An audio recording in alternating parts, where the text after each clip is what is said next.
Well, what would you do if a simple piece of pottery cost you money, your peace of mind, and your freedom?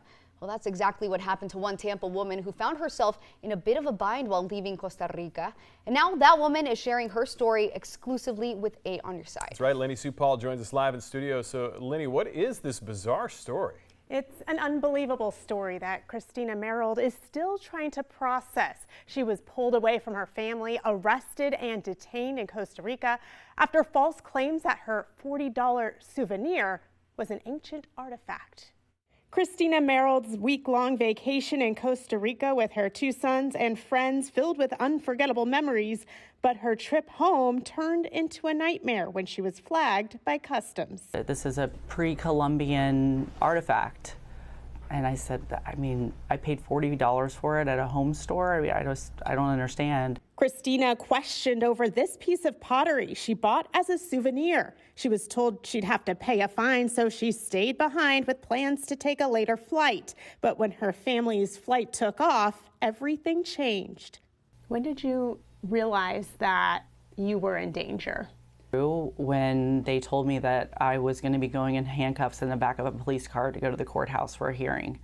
And they couldn't guarantee when that hearing would be or when I would be allowed to leave the country. When all of a sudden I stopped communicating with Christina and it was an interpreter who was texting me because her phone had been taken away, then I knew. Christina booked, fingerprinted, and put in a jail cell. And then they would take the restitution, which they decided on at that point.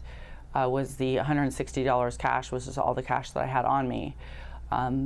They were even trying to see if I would do a bank transfer to the translator to see if I could transfer more of a fine to him. The transfer didn't go through. At the same time, multiple calls to the U.S. Embassy were unanswered. The fact that I'm calling an emergency life or death line 3 times, letting it ring over 5 minutes each time, and no one is answering at 3 o'clock on a Thursday, is completely inexcusable. Christina finally released after spending more than 6 hours in jail. A Good Samaritan brought her to safety, but tonight she's back home with questions. Other than I have mugshots in Costa Rica, I don't know what crime that they've put under my name in that country, and I don't know what resources to go through to be able to have any kind of confirmation of what crime they've falsely, attached to my name in that country.